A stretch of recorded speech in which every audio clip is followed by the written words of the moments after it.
Welcome back, everyone, to another episode of Cinematic Realms, the special Christmas Nights of Keira edition. I'm your host, John, and with me, not quite as always, is my co host and fellow cinephile, Amy Blackfire. She's back. That's right. It's been 6 months, but your girl has returned. Let me see if I can. Hold on. I was trying to get my air horn app to go, but it won't. Wait, hold on. I got it. Yeah, that's right. I'm back. So I got so caught up in the moment. I decided to start off the stream in our traditional manner, but I completely missed that I was going to do something especially for the Love Actually stream. So I'm going to do that now. We would have started off in silence had I done this, but. Aww.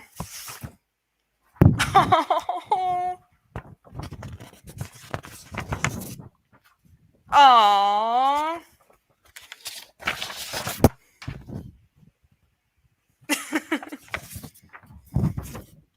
Oh, nice. Thank you, John. Merry Christmas to you. Merry Christmas. Wouldn't have been a tribute to that scene in Love Actually if I didn't veer just a tiny bit over into the creepy territory. I wasn't sure what it said because it's like, well, I'm doing this ... I was like, okay, what? I had no idea what's going to say next. Yeah, but yeah. So, well, thank you, Stephen, and yeah, have a great time, man. It is the holiday season, so so we should be spending it with family, which is why I'm doing this. So, Knights of Keira is my family for sure. Yeah. So before launching straight into the movie, how are you doing, Amy? I'm so happy to have you back on. I am so glad to be back. So those of you that have been following my podcasting streaming career know that I've been on a break since May. So it's kind of been a rough going in my personal life, but things are starting to get better and my health is starting to improve. And so whenever John said that he wanted to do Love Actually, I was just so excited because I knew you were gonna do something Christmas. We did the Muppets last year, right? Yeah. Mm-hmm. So I knew we were gonna do something Christmas, and he of course found the one. He had to do Christmas movie with Keira Knightley. So we combined. The reason for the season is our love for Keira Knightley.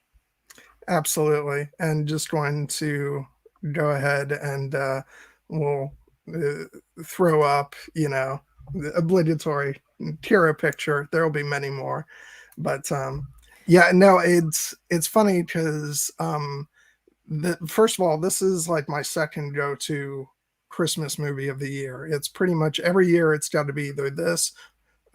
Well, not either. It's both. It's usually this around Christmas Eve or a couple days before, and then the Muppet Christmas Carol is Christmas Day. So for me, it's Love Actually and Elf. I really like Elf. Yeah. Well, I always end up watching Elf at some point just because it's on TV all the time. So, yes, definitely. But yeah, so yeah, it's just an absolute joy to have you back, and I've been looking forward to this for a while. So, yeah. So I'll start off by saying that I actually saw Love Actually fairly soon after I saw Pride and Prejudice because I got on the Keira kick. And the trailer has its whole thing where it goes, like from the producers of Love Actually, and it's got the music from the movie used in the trailer for Pride and Prejudice. So it was only like a matter of time before I went ahead and watched this. When did you first see it? I was thinking about that yesterday, and I can't really pinpoint exactly when, but I do remember, and this may surprise some people because I am such a Keira fan, I didn't really like it the first time I saw it. I thought it was hokey, and I thought that there were too many holes in it, and so I wasn't really interested in it. But then I had this friend in undergrad, so I was like 19, 20, 21, around then. Every year she was like, we have to watch Love Actually. So I was forced into watching it at least 3 more times because she was my friend and because I wanted to have a movie night over at her place. And so, but every year around the 25th of December, we'd have to watch Love Actually. And so I think what happened is it grew on me because I realized it was a movie that doesn't take itself too seriously. Mhm. So we also shouldn't. If you don't take it too seriously as a viewer, it can be the campiness can grow on you. Yeah, the movie is a total fantasy. It's like nothing is really supposed to be. Yeah, I mean, it goes into some like darker emotional places, but when you've got, the movie ends with, or one of the final scenes is where, the girl is going down the staircase with the band playing behind her, and the whole thing is a romantic fantasy. So, and then you've got Rowan Atkinson playing like, I think the original concept for his character that he was like going to be like a Christmas angel, basically, but they cut down on some of his scenes, so now he's just somebody who appears at certain moments throughout the film. But yeah, it's not a movie that I think is meant to be taken too seriously, but it's just got such sweeping romanticism and fun characters and some heartbreak too. I think that's what I like about the film, is that it's not just across the board, you know, happy sugary feelings. You've got some real emotional heartache throughout the film too. Um, but yeah, but that's interesting. I think you're gonna make Yogi happy with the knowledge that you felt that way at first. Yeah, I know that there is, like with a lot of popular movies, there's kind of a corner of the population that like they make it their life's goal to just hate on it. There are a lot of movies that are like that. And I think it's just something that you either like it or you don't. And I don't know very many people who don't have a strong opinion about it after they've seen it, so at least it starts some kind of conversation. Hey, Dan, I concur, I'm Dan. glad to be back. Yeah, no, I think it was definitely the perfect time for me to see it because obviously, I had just gone nuts over seeing Kira in Pride and Prejudice, and Pride and Prejudice is such a wonderfully romantic film, and I've always said it's a movie that makes me wish that I was in love whenever I watch it. Swept up in that kind of wonderful romance. And so to then go from that into watching Love Actually, it was kind of perfect because that's what this whole movie is supposed to evoke. Absolutely. It's little snapshots of that moment, those moments in that time when you're just head over heels in love. It's before things get complicated, right?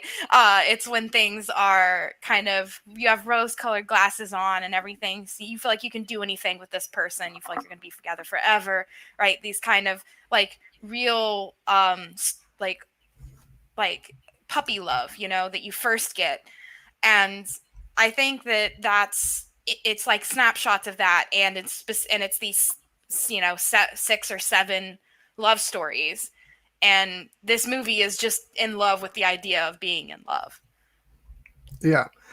And uh we'll make our way through all the different stories because obviously by its the whole conceit is it jumps around from these different sets of characters, and it is a little bit of a cheat that I've called this a Knights of Kira stream, because even though Kira is in the movie and I think she has probably the most iconic scene of the film, but she's just one story in a film full of you know lovable stories, and her story is probably not even amongst one of my favorites in the film. But I'm curious, as we kind of work our way through, like, what's the story that speaks to you the most, the one that you just really love? Yeah, and what are and which which ones creep me out a little bit. Yeah, so what would you say is at the top of the list for you? For creeping out? No. For which one you For love the most? the one that I love the most is the prime minister, and his I guess, is she considered a secretary or an assistant? I mean, she works at at the, God, I'm gonna sound really dumb because I'm an American. The place Downing Street. Yeah. Is that where the prime minister is? Jeez. I watched The Crown, and that's the only reason I think I know. But this, and then how it comes together at the school play, and how he has to rush after her. And he goes to the dodgy end, right, of the street, and he has to just kind of like knock on each door to try and find them. And then he's the prime minister, so they're gonna be like, why is the prime minister here? He's like, but the best part is when his bodyguard turns out to be a baritone, an amazing singer, right? They're like, yeah, and they're just like, sing, the kids want him to sing, so he's like, okay, I'll sing, and then all of a sudden his driver just has this gorgeous voice. I have always loved that. I mean, I don't like that it's like a boss and employer situation. Thank you, Dan. The whole movie is one sexual harassment. I know it really is. It should be called sexual harassment, actually. But if we kind of take that over here, just put it on the shelf and just focus on the love story between them, I really like, especially how whenever the American president, who is a total asshole, is kind of making the moves on her, she feels really bad. And when she feels like she needs to explain it to the prime minister, you're like, okay, so she's into him too, because otherwise she wouldn't care. And yeah. It obviously wasn't about, her job. Like, oh, I'm sorry, that was unprofessional. It was obviously like, no, look, I don't like this guy. I'm not just here it's not just any politician. I'm into you, Which, can we take a moment to rejoice how much this film, takes the piss out of America. I've always been like, it's always been fun to watch, because even like back when I first saw this, we were in a certain political landscape then, which feels a world apart from, from what we've been through, but still, with its own trials, shall we say. So even back then it was like, yeah, this feels kind of right. Oh no, Aaron noticed that you shaved. It's over for you. Yeah, sorry. Team Beard is not happy these days, and Aaron is president of Team Beard. I'm giving you guys Amy for this stream, so I also had to take something away. You couldn't have it just the perfect stream. It would be wrong. No, exactly. But yeah, no, one of my favorite scenes of the movie, definitely. And again, like, it's funny because you can look at this scene as like, wow, this is wrong. He's actually changing, like, foreign policy because the president, messed with the girl he's interested in. That could be seen as maybe not great for, right, for your decision making. But, in the spirit of the film, it's like, take that. Yeah, he has it coming. And, Billy Bob Thornton plays that role to a T. It's like, we really don't like this guy. And I love how the only examples of Americans that we get in this movie is sexual harassing president or super easy blonde girls from Wisconsin. Because that's totally how America works. Yes, that is totally how America works. You just walk into a bar and there are women just ready to throw themselves at you. I mean, yeah, again, like, you have to take this movie in the spirit that it's intended. It's, not like, it is a goofy sort of fantasy film. So, like, the fact that that's Colin's storyline, that he just goes to America and everything goes perfectly for him. He walks into a Wisconsin bar and meets, at first, 3 gorgeous women who are just, eating him up. And then, as he says, there's a 4th one. Um, I will so, say also, while we're on this is a very heterotypical also movie. oh yeah, As far as yeah, love is always considered between a man and a woman. So it's also, I would love to see a Love Actually like updated version with a gay couple, at least one, or maybe a polyamorous group. This kind of like something that's a little bit more than just what is considered, quote unquote average heterotypical kind of relationship. So it would be nice to have like an updated Love Actually, but there was one line though, John, that I said, "Hey, that's really progressive," and I had yeah, forgotten about, which is Liam Neeson asks his son if it's who the son said, "I'm in love," and he goes, "Oh, what is he or she like?" And, like, he actually, had the option of, that his kid could be gay. So I was like, okay, that was really surprising, and I didn't remember that from subsequent viewings or from yeah, previous viewings. yeah. So that's the one little thing that we do yet of showing something a bit more progressive. I try to remind myself that this was in 2003. We were in the midst of the Bush presidency, and unfortunately, everything was sort of in a different place. So I Yeah, think, post 9/11, just like 2001 to 2004, even you could even maybe even stretch to 2005. There were some just really crazy things going on. yeah. So, but yeah, it would be kind of nice. I know there's some people who obviously who didn't care for this movie who were shrieking at the thought, but yeah, an updated, like new take on Love Actually with, you know, with a more progressive landscape would be, would be nice. But They could call it uh, Love Actually Actually. yeah, which and of course I would insist that Kira came back, obviously. Yes. Um, um, but yeah, sorry, my mind went places that I'm just going to keep to myself. But no, speaking of the Liam Neeson storyline, that probably is my favorite in the film, just because I've always really responded to that, that father son relationship, even though he's the stepfather. But I remember, like, even back when I first saw this, I was like, that is an awesome stepdad Yeah. because he does. He's so supportive.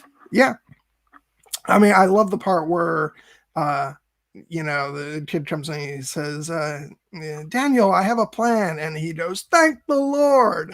It's like it's just he's so in there with his son. And um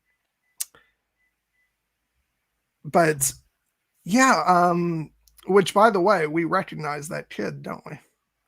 Mm-hmm. That's Jojen Weird Eyes Reed over there. Which is He's always looked eh, cute but weird. It's perfect. He has like the perfect face for fantasy. yeah, I'm going to there he is. And but yeah, it was so weird when he got cast in Game of Thrones. I'm like, oh my god. It's the And kid from Love Actually. yeah, and it was kind of like, sorry to you know to what's his name, Thomas Brody Sangster, I think. Sorry for this, but it was a bit weird seeing you grown up in Game of Thrones. Like, I I always see that kid as, see, I'm calling him a kid, but Yeah. yeah, no. And another thing about that storyline is early on, the first thing we learn is that, his mother and Liam Neeson's, wife has passed away. And for me, it's a sequence that gets like harder to watch each time because Liam Neeson's real life wife passed away Oh, I didn't know that. some time ago. And so whenever I watch that, it's like it feels a little too close to real life, and it gets very emotional. But that's also what I'm talking about. Like, that's one of those moments at the funeral service when it's played very real, and you see the pain on his face. And yeah, it's just it's really good. So I think that that whole storyline is great, and I love, when they go to the airport, and and the way Liam Neeson says, "Don't worry, I know a shortcut," and it's like he's willing to do anything Yeah. for his son to, and then the way that whole sequence at the airport is played like this, epic love story, with which, by the way, in post 9/11, that that's Yeah. it's again what we're talking about, that this is a fantasy story, Yeah. and No, that it's kid would have been tackled and handcuffed like so quickly. yeah, I mean, yeah, like airport security doesn't f around post 9/11. Um but you do have them chasing after him, but of course love triumphs, right? Love like fuels him to keep going, and he's able to outrun the the airport security and make it to see her. yeah, which I have to point out, like, we'll just jump right in, and I'll be talking about the musical score. There's the theme that plays throughout this scene also plays during Hugh Grant's big, takedown of of the president. It's an absolutely beautiful theme that feels almost like awards music. It's so good, and I love the moment when um the Sam, the kid, like, puts his hand up against the glass and screams out, "Joanna!"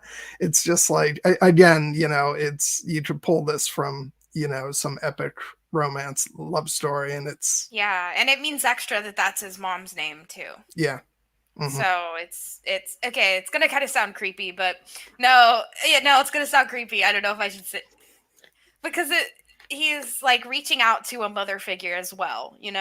Like hmm his love is really innocent and naive. So we can't. I don't think it really has the sexual component that we would normally think of. So yeah. I think you could. I'm not going there. So I think you could also see it as him searching for something maternal as well. But he's calling out to a mother figure, but he's also has fallen for this little girl who's really cute and really talented, when she sings and Yeah, everything. And you could tell he has this feeling of like, oh, that look on his face whenever she was singing, and she said, "All I want for Christmas is you," and she pointed yeah, to him, and he was like, "Oh my god!" And look on his face, and then she started pointing to everyone else, and then the look on his face was just like, oh, so betrayed. yeah. But oh yeah, I do love that story, because one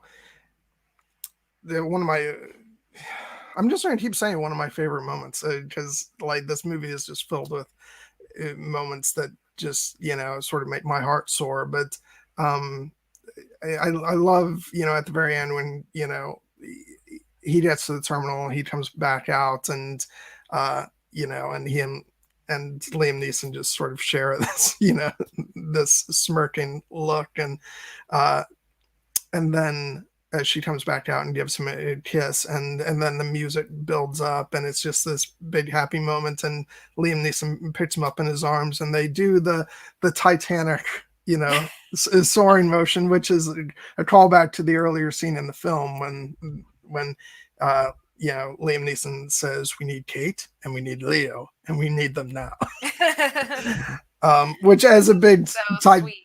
as a big Titanic fan, like, I love that, and all the more so because that's like a thing that they share together. I Yeah. find that really sweet and endearing. Speaking as someone who would never have that kind of dynamic with my own dad, therapist couch.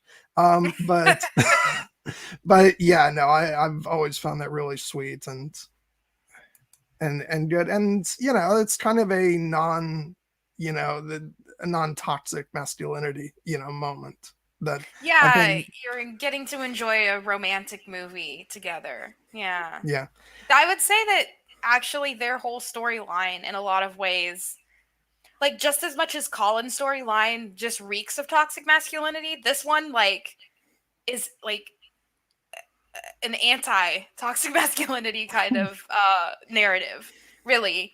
Yeah. So they kind of sort of cancel each other out, although not that much because Colin's thing is just it's disgusting. But I can see why Yeah. it's your favorite though, because of the father and son dynamic, and also because his love is just so pure.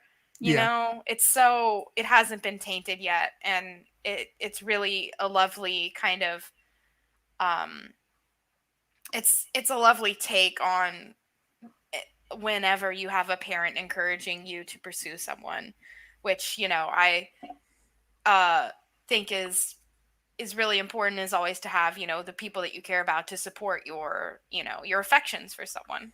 And so it's really sweet that at first kind of dismisses him a little bit because he is really young to say I'm in love. He's 11, right? But Yeah, then that when great, he just switches immediately to just support.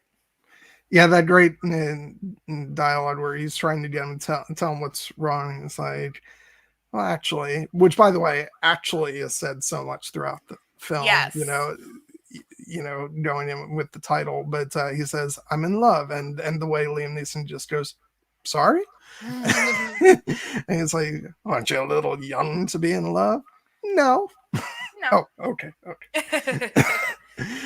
And then following it up with, "I thought it would be something worse than the total agony of being in love." No, Yeah. you're right, total agony.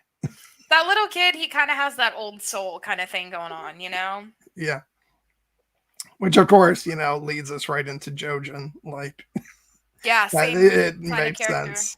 Yeah. Yeah. Um, but yeah, no. Well, even we were talking about how it's a sort of non toxic masculinity storyline, and how it contrasts with, say, Colin's storyline where he gets his you know fantasy girls really easy.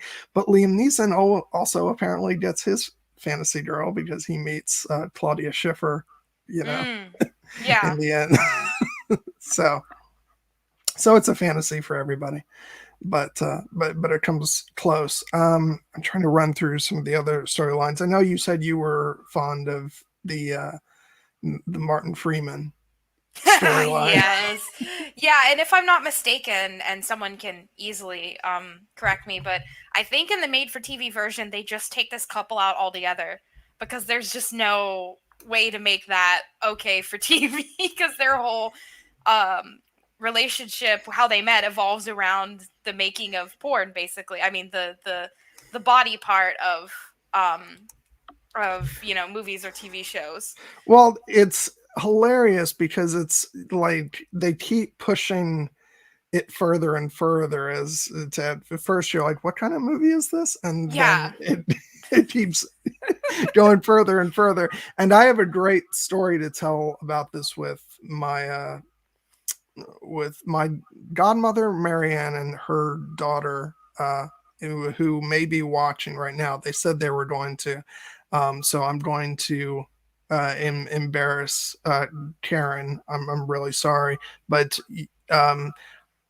few Christmases ago they came for a visit, and I, forgetting about this one particular storyline, decided that it was a great Christmas movie to show. Oh no. And she was still a little on the young side, like teenager, not young enough to completely, like, to scar her or anything, but Yeah. but still a bit on young enough that my godmother was not was a bit taken aback, shall we say. And as soon as, like, I can't remember if the first scene like raised any flags, because it does, like it, it shows It just them goes like right doing. into it. Um, Yeah. I think she was like, okay, and then starting with like the next scene, and then progressively further and further, she was like, John, what are we watching? And I was just so embarrassed because I knew it Yeah. kept getting like More and more. more and Yeah. more and more. Yeah, and I had totally forgotten about this storyline. Like the first, I think the second or third time I saw it, I was like, "Oh my god, I totally forgot about this because it's just it's so different from the others, but it's kind of interesting because they have nice chats while they're doing this, so they Yeah, get to know each other. it's great because he says really nice. I don't usually find somebody that's easy to talk to. And they're, But and he also, like, whatever they were saying, oh, you need to, like, do this or grab her breast, he would always be like, is this okay? Like, he was asking for consent, at least. yeah. So that also, those scenes are, like, borderline creepy, but then they, that's a job and somebody's got to do it. Yeah, it's so funny that this is one of the storylines to like showcase again non-toxic masculinity, because he's always asking permission and being very sort of like, is this okay? May I do this? Yeah. So.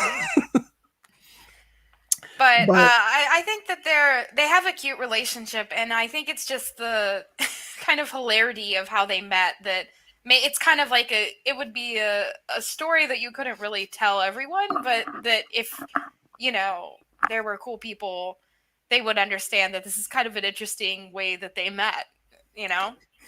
But there is that one moment where where did you two say you met? And they're like, That's when you just say a dating app and just.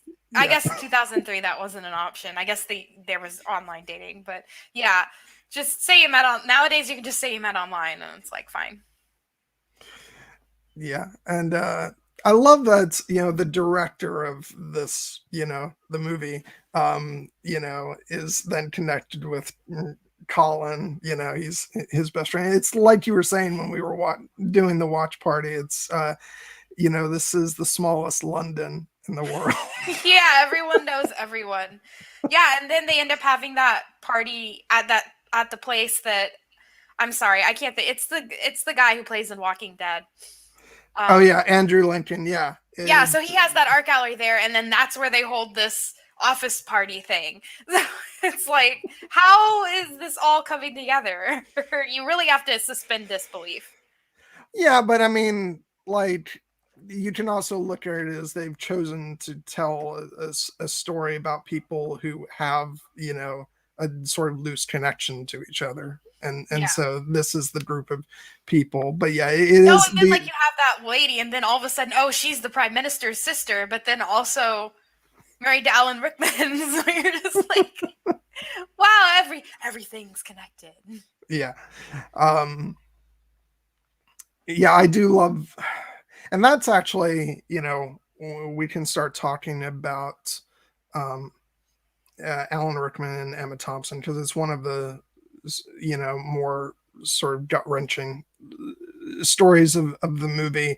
I hate to speak ill of Alan Rickman, but I just want to smack his character so many times in this film. I know, he's so bad in this. I mean, his character is bad in this film. Yeah, what's interesting from like an editing like structure perspective is as the movie starts off, you just see him flirting with Mia, which is wrong for its own reasons of the fact that he's her boss, the age difference, all that, although I'm not being ageist in any way, whatever that would, but in a work environment it's just not, it doesn't look good. But then there's the other layer that gets added to it in that moment where Emma Thompson, is talking to her brother, the prime minister, on the phone, and then she hangs up and turns around, and that's when we find out that Alan Rickman's character is married to her, and that does automatically a switch in our head where, like, now we're so much more disapproving of what was going on in scenes prior. So yeah, no, I don't really have anything good to say about him. He plays the part great, and Alan Rickman is always a joy to watch, and I love the scene with him in the store where he's trying to this is more than just a bag. I mean, more than a bag. Yeah, Rowan Atkinson is so. I mean, he's always brilliant, but I love him in this movie. And I've never even seen Mr. Bean like ever, but I just he's hilarious in this. Just the way he keeps going, Absolutely. and Alan Rickman is just looking at him with It just seething keeps getting hatred. more and more flowery and like twigs and oh my gosh. Yeah, it was a really, really well done scene. And it also, I think Alan Rickman did a really good job of um, kind of embodying the, what's the word I'm looking for? The entitlement that someone who's cheating on their spouse has to other, other people in the relationship. He felt like, okay, he has to get her a gift too. He felt like, oh, I got to get my side piece a gift. It just everything about it streams skis, and such an appalling character in this movie. There's Sorry. just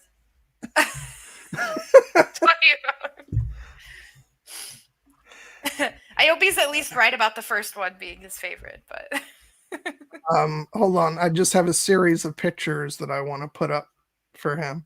oh no. Because I know how much he loves this scene. Loves it. Loves Yeah. it. He doesn't think anything about it's wrong at all. He thinks it's a totally perfect scene and it's not at all unproblematic. Yeah. I just want to We make will sure definitely get to that scene, don't worry. Yeah, I'm building up to it because Yeah. like, you know, It's the scene. yeah. But I think that Not only like the scene, but I'd argue one of the like best scenes in cinematic history, right? I mean Uh, it's permeated throughout our pop culture, yeah. definitely. He's going nuts. I just Oh, but yeah. back to Alan Rickman though. You are kind of on the edge of your seat the whole time being like he's gonna cheat, uh and you kind of he emotionally cheats, we can definitely say that for Well, sure. and that's the thing. Like, it's actually rather ambiguous because I heard for the first time a couple of years ago that people were talking about this, that a lot of people, what they take from it is that he actually does like cheat and Yeah, and has sex with Mia. And maybe it's just my naivete, but like I never actually thought that took place. I always thought that it was an that he bought the gift and that he was emotionally cheating, and that was just as bad. It yeah. wasn't lessened by whether he actually physically cheated on her or not. I think it's left ambiguous because in the end it doesn't matter. Yeah. He has committed infidelity Yeah. by even looking her way, right? Hmm. Yeah. And so I always saw the movie as he did it. That's my interpretation. Um, but he definitely goes to the edge in the movie. You can at least see that for sure. He is on the edge of doing it. Whether or not he does it, like I said, I don't think really matters. But and it certainly doesn't matter to his wife. Yeah. Like it would be more hurtful if you added on the physical intimacy. But even taking that away, just the fact that you saw what happened when she saw that he had bought a Christmas gift for her. I mean, if that's going to make her cry, any of it is going to make her feel bad. Yeah, well, I mean, she even like she says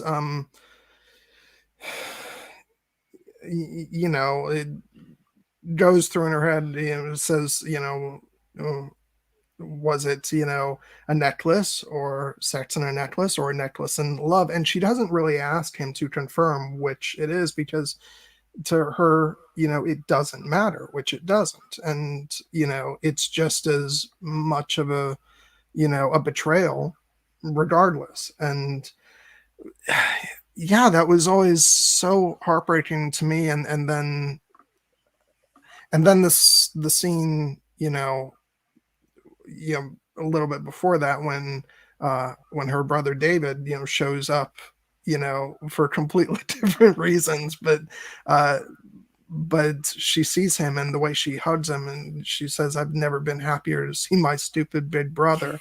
And it's because at moments like that you want a a solid foundation, people you love and can trust, there. It's just so heartbreaking. And then at the end, when she greets him at the airport, and the fact that she's going to live with this for the sake of, the children and Yeah, whatnot. And I just like, it grounds, like, that story for me really grounds the rest of, like, everything that's in the movie that's sort of total fantasy, because it's so emotionally heartbreaking. and not only is Alan Rickman's character inappropriate in that way, he also talks to one of his employees about her crush, and I found that also wildly inappropriate in the workplace. So he's just kind of being inappropriate all over the place, and he gets an F in feminism. I will say that right now. He's not being a good guy. Yeah, it's funny because as the movie starts off, like, it is totally like, that moment is completely inappropriate, but it's also like, without knowing anything else, it also does come off as like a humor scene, because it's sort of like the entire office knows, will you two just, Yeah. admit it already? And if it was coming from anybody else but the boss, it might feel a bit less inappropriate. But then you pile everything else on, and it's not a good look for him, No, definitely. it's not. um yeah, and Kate's definitely right there, with you on that. And also, to be fair, like, I'm my initial take on it being, uh having an element of humor may probably have been the fact that I first saw this in, like, 2005, which was, a good 16 years ago, when I was a bit less conscious of certain things. But Yeah, I and some things just aren't going to age well, you know? yeah, yeah. There's there's a Britney Spears joke in this that really did not age well. That I was like, Yeah. don't like that. Don't No, like, no, nope, no, no, don't like no. that. Yeah, Um, that one to be was fair, not great. to be fair, I don't think it was necessarily, shouldn't have been taken as funny in the year it came out, even. But Yeah, I you think know, the reason they put it in there was just because she was so popular around that time. yeah. So there had to be some one Britney Spears joke.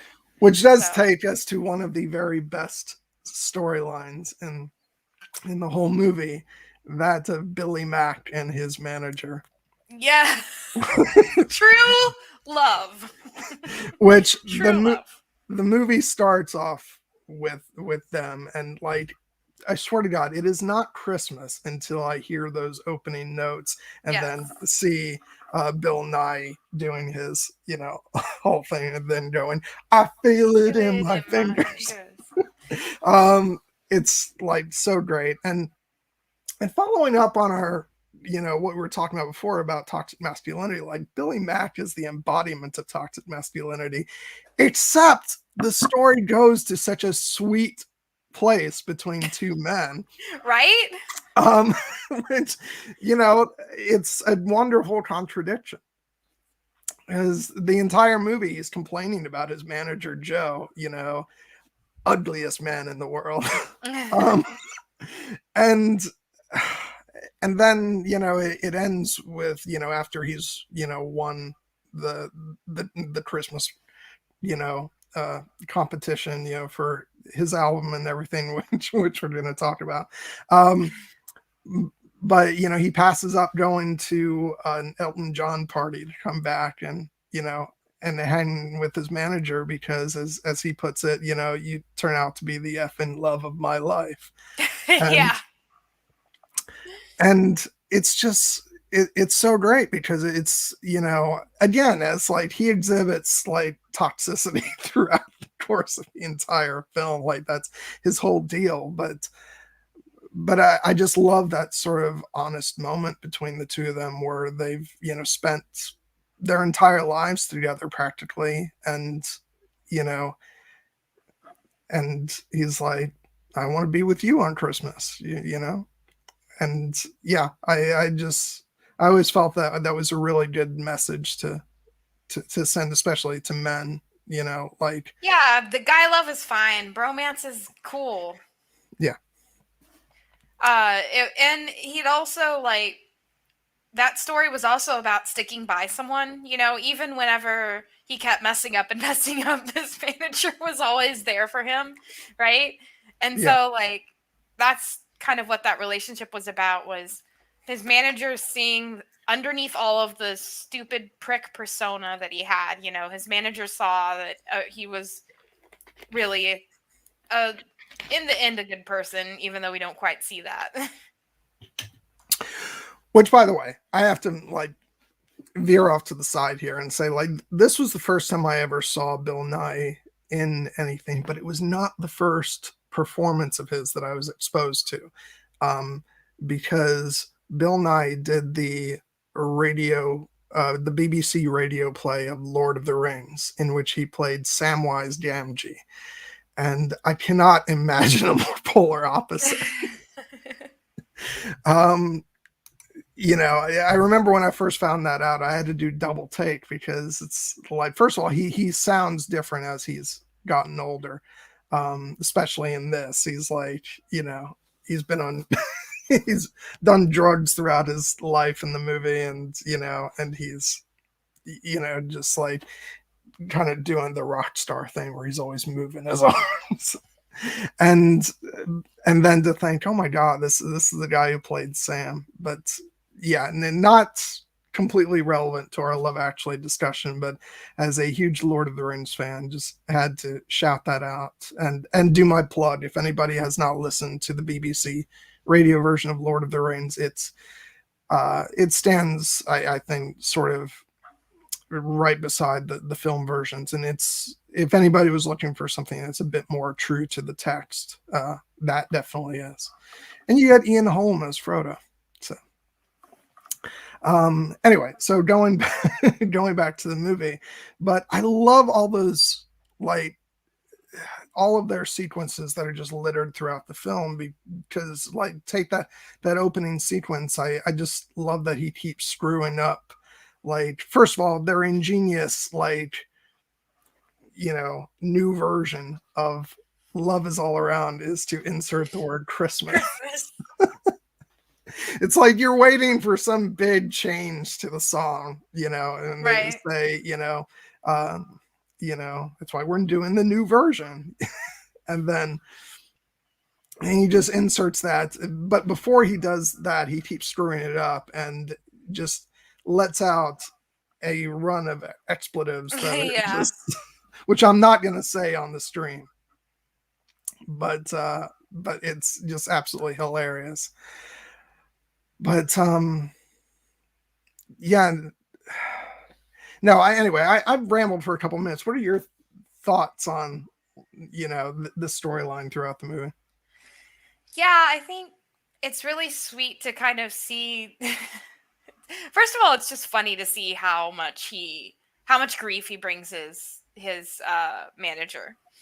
And I think that it's kind of like one of those, like I said, it's a lot of the storyline is about sticking by someone even though they keep messing up, and believing in someone even though obviously they've kind of even given up on themselves a lot, right? Um so I think that this is one of the, well, they all connect together, but this one connects on like a stardom level, right? He's like the famous guy. And so the way that it like kind of progresses with him, you know, downplaying his Christmas song, saying it's what, a heaping pile of excrement, is that what he calls it? Something like that. If Festering. festering turd of a record. Festering turd of a record, yeah. So you have him like downplaying it this whole time, but then in the end, like, it wins because he tells everyone that he'll perform it naked. Which, there is no bigger like sign of a fantasy, I think, than the fact that he actually wins in the end. Yeah. Like that's what this movie is. But yeah, it's great when he goes on like TV and is like, I'll perform it, start naked, and he's like, what, you want to preview, you little flirt? Yeah. But yeah, no, it's great. And then, you know, you also remarked upon the music video that he does and how uninterested the girls Yes, are. yeah. So I don't know if they meant to do this, but in the music video that he has, the women are all like dressed to the nines, full makeup, but they're like they look so uninterested in everything, and that really reminds me of the music video for "Addicted to Love." You're gonna have to face that you're addicted to love. That song in there, like the women are in the background and they're all in makeup and everything, and they are just like playing their instruments super serious like. So it kind of reminded me of that music video, and I thought it was hilarious. Like I don't know if that was intentional at all, but it made me think of that, and it just made me laugh more because it's just so silly that they're like so serious face, and he's singing this silly Christmas song. And then, of course, I love the fact that now I'm getting my all the names mixed up. There's so many characters in this movie. So many characters. Sam, the kid, the fact that he sees the music video playing in the store, which, by the way, I was really annoyed on sort of a GT level, because on those TVs they were playing the like it as stretched out standard definition video, and I was like, no, stop that, put it at the correct aspect ratio. Of course sorry. you would care about that. Yeah, of course. And then, of course, that's what gets the whole thing running in his head, that if he if he plays in the big show, then of course the girl will fall in love with him. Which, by the way, like, I love the way time works in this movie, where apparently he's able to learn how to play drums within like a week or so. Yeah, like he just locks himself in his room and becomes a big fan of what he has that sign there, what that says Ringo Rules or something like that. Yeah. So he just super gets into drumming, and he's powered by love, John. And you're also able to learn like how to speak a completely different language, Yes. fairly well within a week. Yeah, you could know that? learn to speak broken Portuguese. Very broken. I like the way that they made the subtitles like not grammatically correct to show that he's not speaking it quite right. Yeah, like that's what makes it believable. Like, you can learn to do that within a week, which is good to know. Power of love. Yeah, which is good to know, because like I'd love to learn some languages, like, and maybe learn some Japanese to watch some anime without the subtitles. And it's good to know that in about a week I'll be able to do that reasonably well. Totally. Yeah. Oh no, Lady Starfall. He was not annoying. He's adorable. People can have other opinions, John. Just like you have other opinions about the MCU. Correct opinions. And the numbers all of a sudden just dropped. And then unsubscribe. But yeah, so I'll say I want to save the couple remaining storylines we have for after the mid roll. So like anything else to, I'm trying to think if there's anything still to. Yeah, Kate mentioned the line, which is one of my favorite, lines that Billy Mack says, kids, don't buy drugs. Become a pop star, and they give you to them for free. Which is great. But yeah. He also, they didn't really hint at him ever having relationships in the past. Like, is he divorced, or did they get into that? No, they he seems to be, he seems to be a womanizer. Yeah. And and you could take it as a hint that, that maybe there are, feelings between him and, his manager that does in fact go beyond friendship, if you want to, whichever way you want to interpret, because I think there's a number of You ways could you can easily interpret the scene. do a queer reading of this Yeah. this movie and do that. Yeah. Yeah, which I think is, you know, completely fair given what's on screen, and the fact that because right after he's, you know, said his, you know, feelings to Joe, his manager, then he immediately goes into, come on, let's get pissed and watch porn. So he's like trying to, you know, step back a bit. Anytime he gets too in his feelings, he has to like toxic masculinity his way out of it. Yeah, exactly. But I think you could absolutely like draw the conclusion that they're working their way towards that. They just, you know, they're not ready yet. But yeah, I mean, we're about 4 minutes away from the mid roll. You just want to go into the mid roll, and then we'll go into the rest of the storylines. So it's not going to be much of a mid roll because I don't have anything immediately scheduled, because I'm going to take a little break after this stream. And in January, there's a bunch of stuff going on because I'm going to be at HereBeCon with a bunch of lovely people. And I know that we'll be doing a Here Be Dragon stream while we're there, which will be, you know, a whole bunch of, you know, people crowding in on the stream. I think Steven's going to call it I Know Those Nerds. So that'll be fun. Yeah. But yeah, aside from that, I know that in the future I am going to be doing a Stardust stream with both Aaron and AK. You know, hopefully AK remembers that, and I'm not sprinting this on her in the stream. But and then also I've talked to Padar about doing a stream on Highlander, the series, which may have a very limited audience who wants to watch that, but we're still going to do it regardless. You do it. Yeah, exactly. And then we'll figure out some other stuff. So that'll be probably maybe late July, early February. But yeah, and I know obviously you don't have anything going on right now, Amy, because you're, you know, sort of stepping back in slowly. But go ahead and I know of at least one thing that you want to send a message to people about, and then whatever else you want to tell them. Yes. Have you heard the good word of the Poppy War by R.F. Kuang?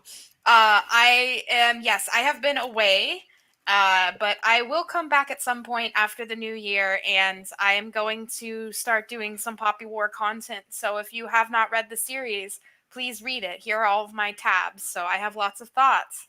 We're going to have a good time.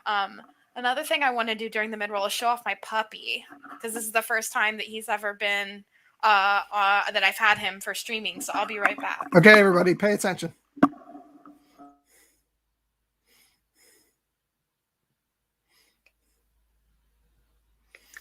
Oh.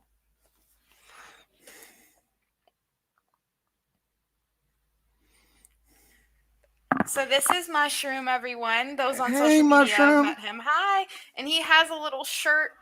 It says Merry Christmas on it. So he wants to wish... Oh, no. No, I did that on purpose. Yeah. There we go. It says Merry Christmas on it. So he wants to wish everyone Merry Christmas and a Happy Holidays. Hi. Give me a kiss. There you go. I know a lot of people don't let dogs kiss their face, but I like it sometimes. Yeah, I'm not in a position to say anything after, you know, the experience that I had over at Christina and Brian's house with their dogs. Dear God. Oh, my dad is in the audience. He says Mushman. Yeah, we have a lot of names for Mushroom. Mushman, the Musherino. Hey, Dad. Mushman, the Musherino, Mushmeister. We have a lot of names for him. So that's my puppy, and I want to show him off anytime I can. Hi, Jess. Hey, Jess. Yeah, like I said, I know that my at least I believe both my godmother and my cousin are watching tonight. So if you guys are watching right now, hello. Probably why I'm a little extra nervous because I've never done this with family potentially watching. Just keep the Kira thirst to like on the DL, as much Yeah, as you can. exactly. But anyways, check this space, this space, Amy Blackfire, anything on Twitter, YouTube. You can also find me as in podcast form on any podcast platform. Just search AEMY Blackfire with a Y. And I'm hoping to be on John's channel more often because I miss you, buddy. Yeah, I've missed having you. And for all of her content, you can just look at the description. It's in there, and it's not going anywhere because, as I told you, Amy, I have still considered you to be my co-host on this channel, even as you haven't been able to be on here. But it literally would not be Cinematic Realms without you. So. Yes, I tell everyone I know. I came up with the name. Yeah. So yeah, as much as or as little as you're able to be on here, you will always be welcome on. So Thanks, John. yeah. Mm-hmm. That means a lot.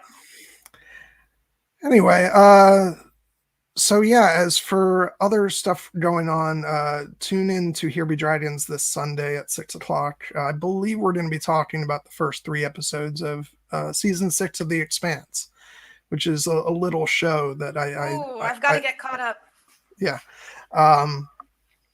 Which, yeah, it's easy when I say that we're watching we're talking about the first half of the season because it's only a 6-episode season. So that's only enough. It's not long enough, but at least it makes it easier for rewatching for streams.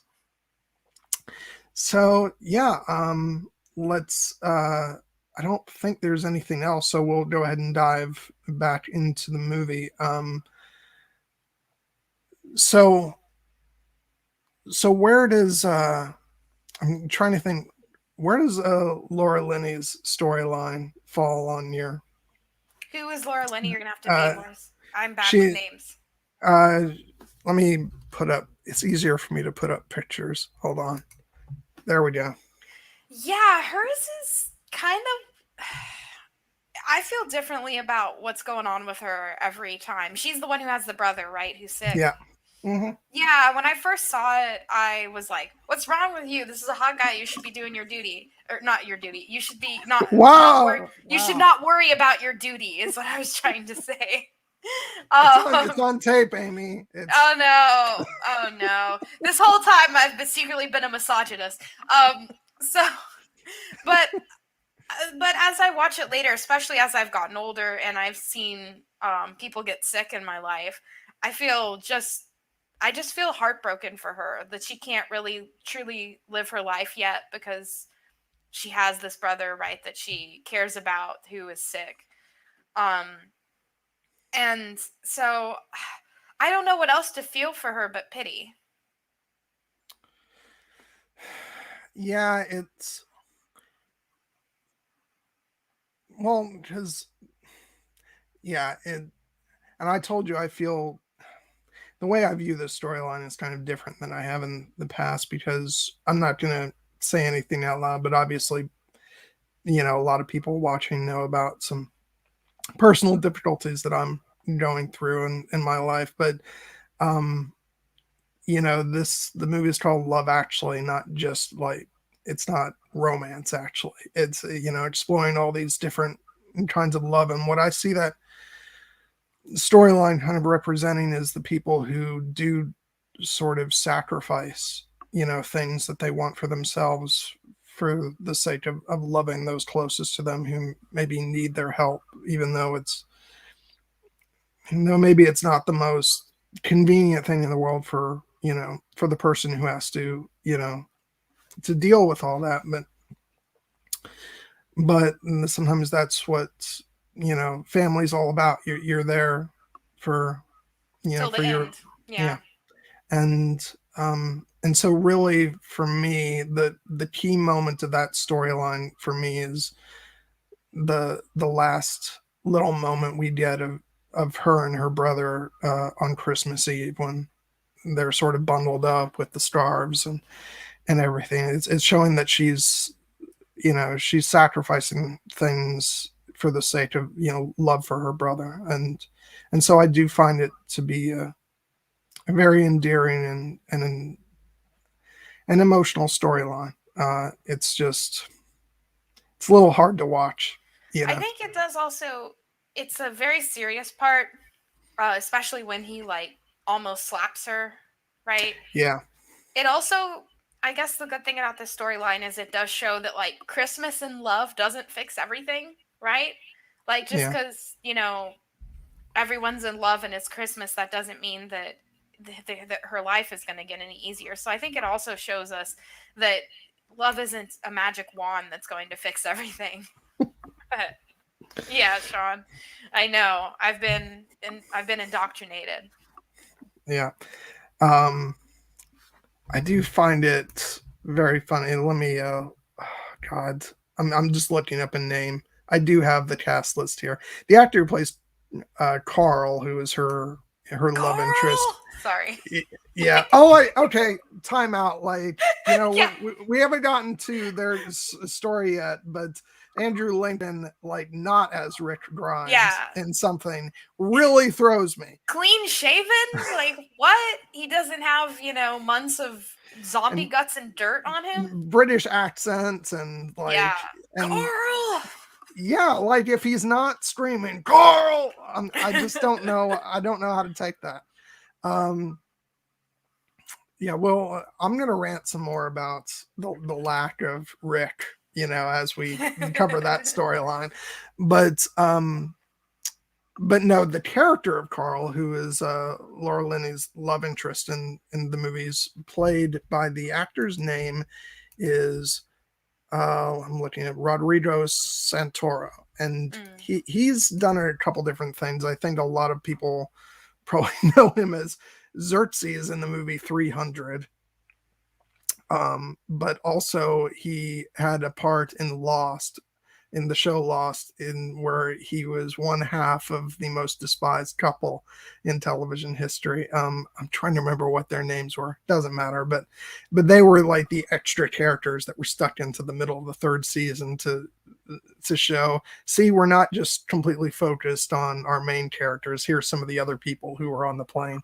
But and then what else? He's also in Westworld, which he's actually really good in that. So, but yeah. So it's taking aside the whole like talk that we were having earlier about the sexual harassment of how that relationship is kind of pushed. The two of them are interested in each other, and I love the moment where they go back to her place and he's like, I don't have to go, and she's like, okay, and then she goes into the hallway and she does her excited like shaking her whole body dance thing where she's happy. And so like it's a in that scene, we think it's going to be sort of a happy moment, and then we get all the stuff with her brother,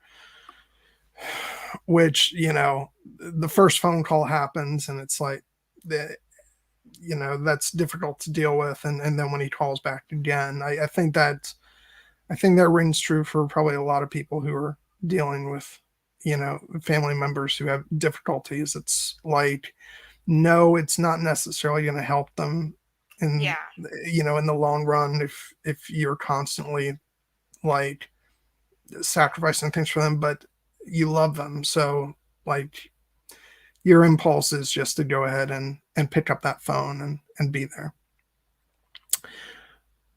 But yeah, sorry, my mom texted and insisted that I turn on the lamp behind me, so it's funny because we were having that debate before we started. Yeah, we were having the debate before we started if I should have the lamp on or off, so mom wins.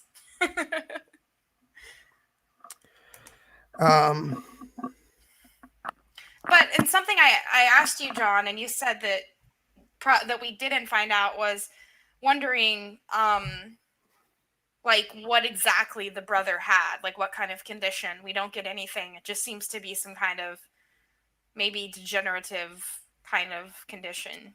Yeah. Um,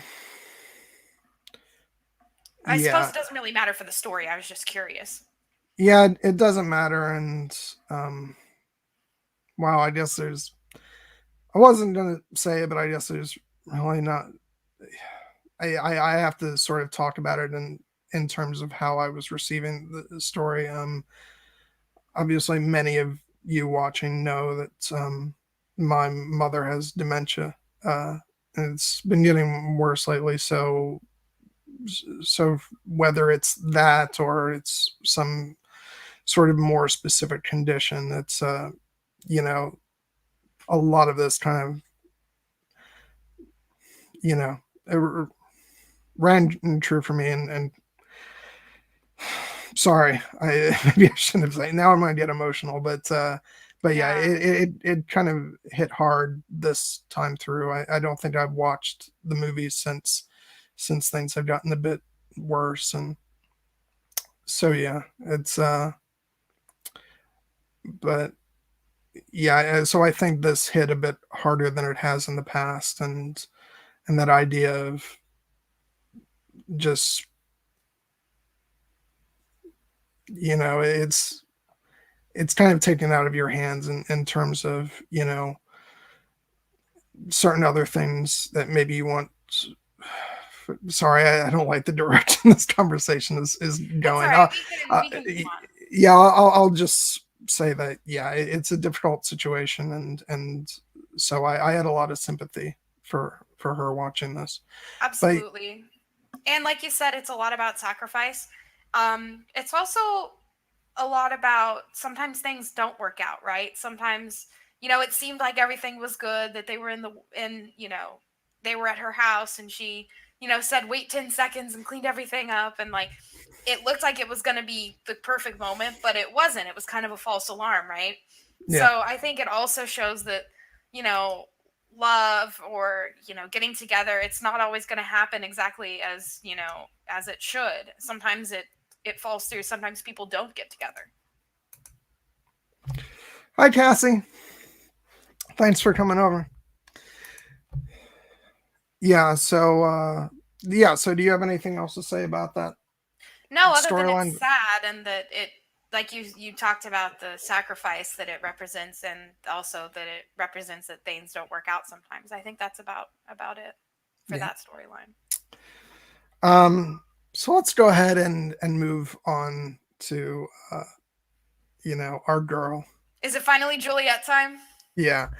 Before we get to any stuff that we're gonna label as problematic and all that stuff, I just want to say, like, and we didn't really talk about the opening montage, which I love the way it's all strung together with these different storylines and with Craig Armstrong's music, and but the way that the scene, uh climaxes emotionally with the buildup of the music, and then Juliet as she walks into into the wedding. I want to go ahead and pop up this image. It's like, this wasn't the first time I saw Keira in anything, but it sometimes feels like it is, the way the camera like is blurred and then it comes into focus as she Yeah, walks in, and it's like that. It always feels like this is, yeah, even though it wasn't her first movie either, but it feels sort of like Keira's Hollywood entrance. So absolutely. Yeah, and she kind of has this halo around her, yeah, right? So very angelic entrance. yeah.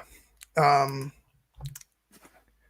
and so yeah, we get the whole wedding to start off with, and which, by the way, and I'm going to say this, like, anytime there's a movie with I'm going to try and pronounce his name, folks, Chiwetel Ejiofor, I think I got that pretty close, who plays her husband.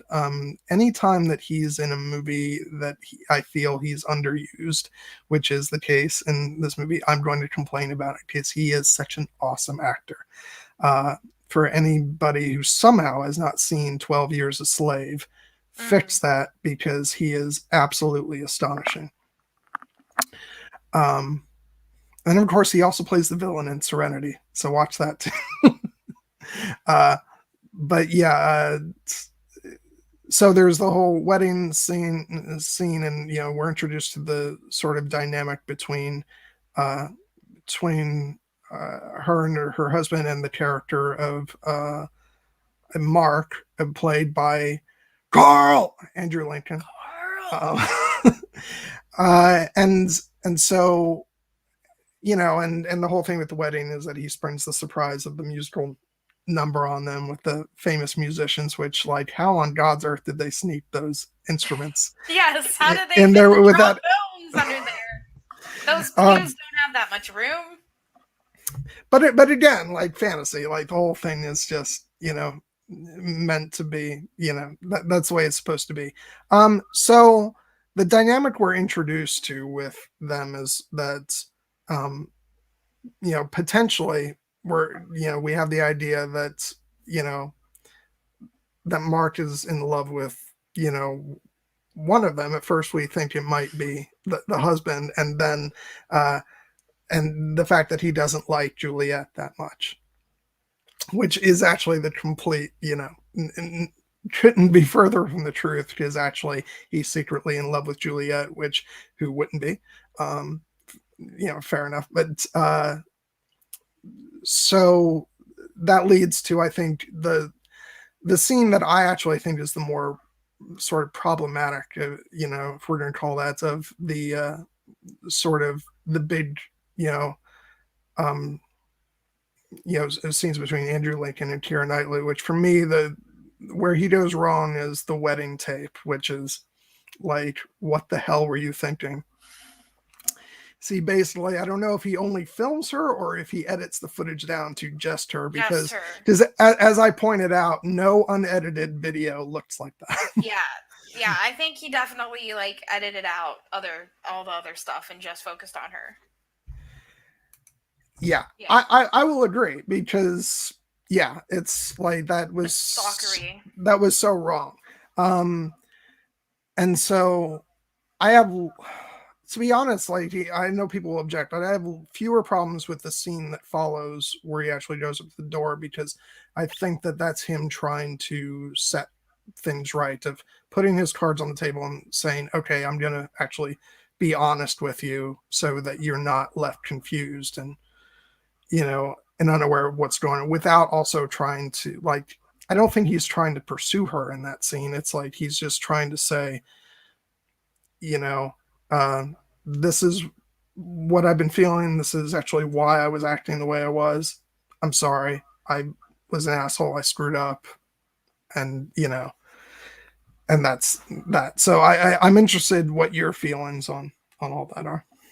Oh my god, the storyline. I mean, it has our queen and our beloved Keira Knightley. So, this is obviously, and this is one of the most, the card scene is one of the most famous scenes in the whole movie. And it is a little bit creepy in that, she's married and her husband's in the next room, and it's kind of like, this is, he's telling her literally without telling her. He does it through, these card things.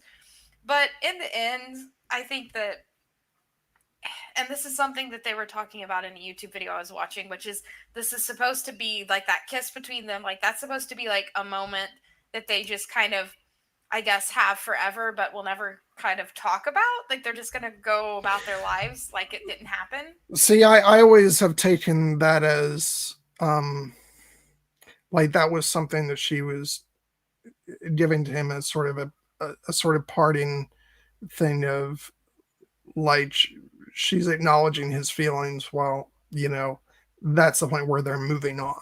They're like, that's as much as, like, because he even says at that point, okay, enough now. Like, so yeah, I definitely don't take that as her saying, like, I have feelings for you in this moment. No. That's certainly not at all her intention with that, I think.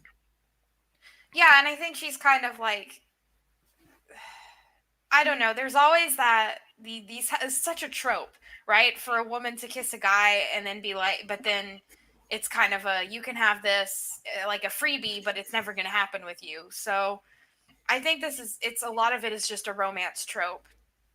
And it's the classic, fall for your best friend's girl kind of story too.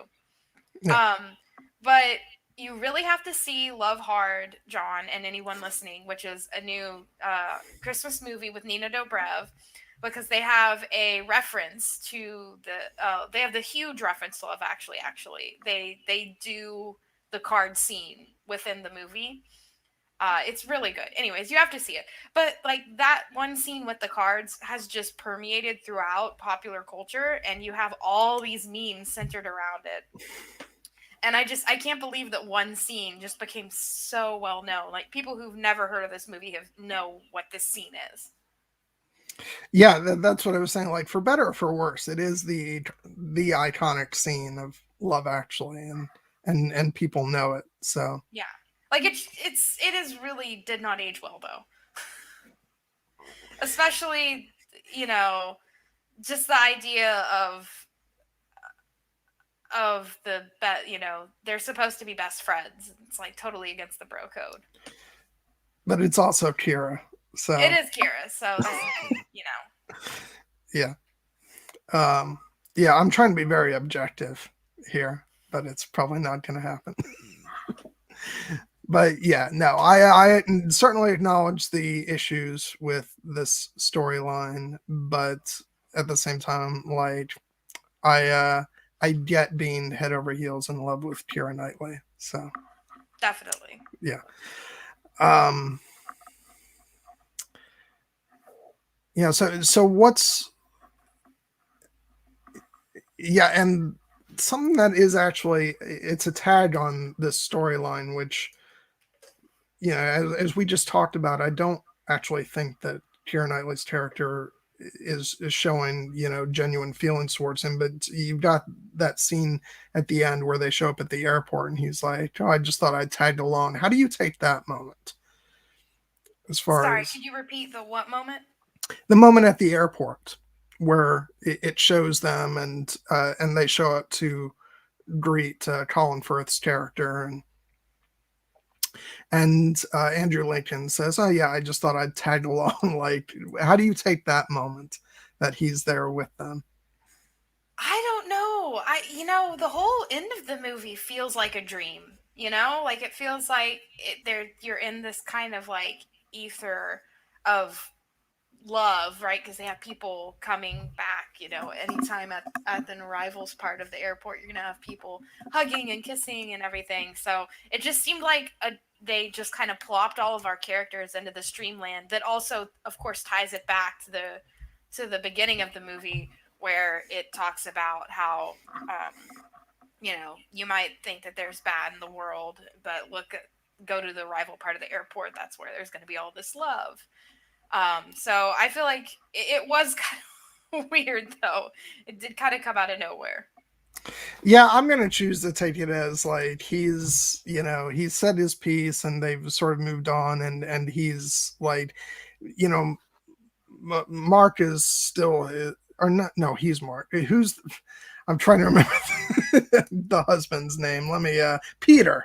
Yeah, Peter. Peter is still like his best friend. So like maybe that's showing that he's moved on, and he's gonna go ahead and be friendly with them as like Yeah.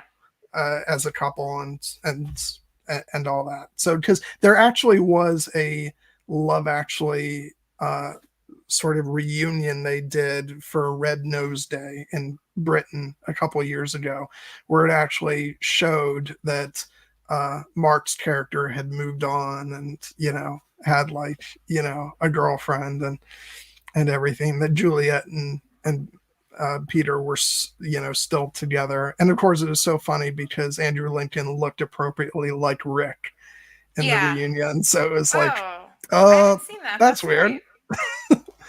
But yeah, no, I'll send it your way after we finish up, because Yeah. of course the heartbreaking thing is that you don't uh, get the storyline with Alan Rickman, because we lost him, unfortunately.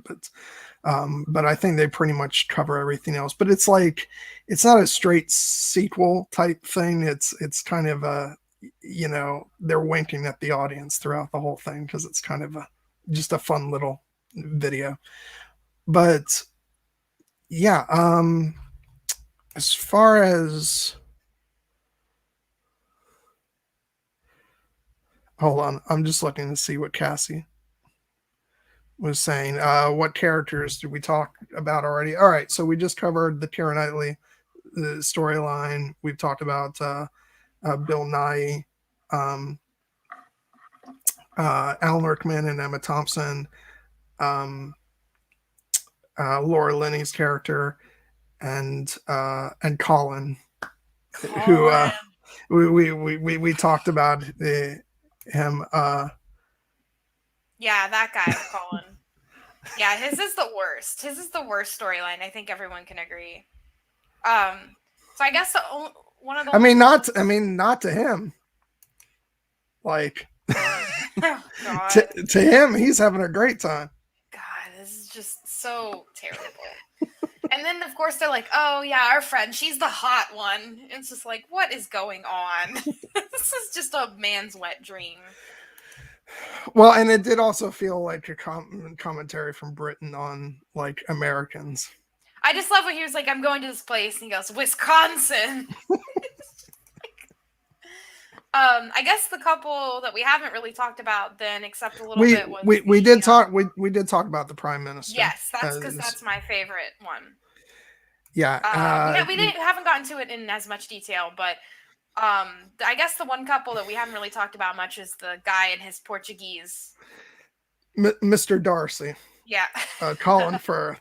Yeah. Like, and of course he gets the final big scene in the movie because you've got to give it to, the 1995 Darcy. He's got to have the ending. I do not. I'm going to clarify that he's the 1995 Darcy and not the Mr. Darcy that we, that at least I hold in esteem. It is not Matthew McFadden, and so.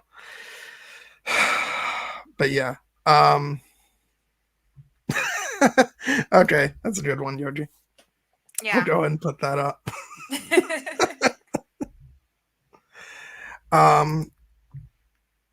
Yeah, we'll circle back around. We'll talk a little bit more because I'm sure we'll do a summary of some stuff. But yeah, so let's go ahead and talk about the man Colin Firth, the one that who still uses a typewriter is my first thing to say.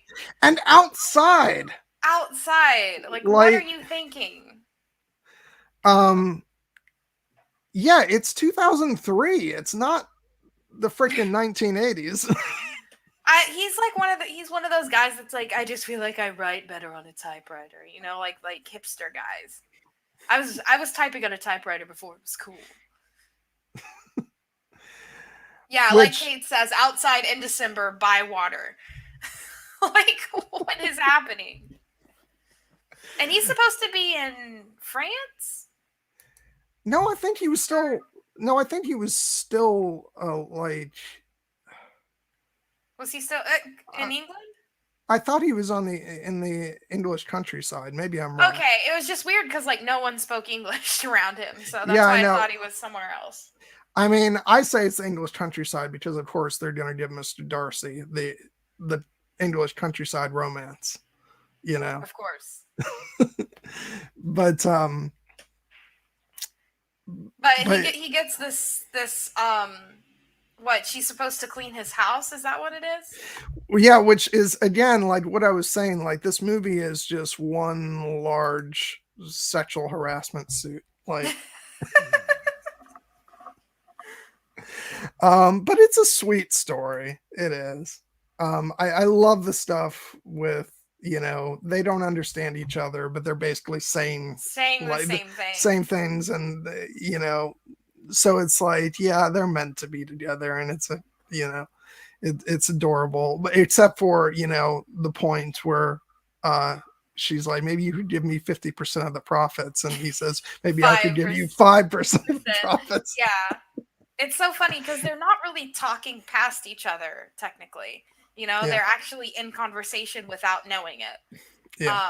Which I think is really cute. It kind of shows that they're like on the same wavelength, even though they don't have, a shared language.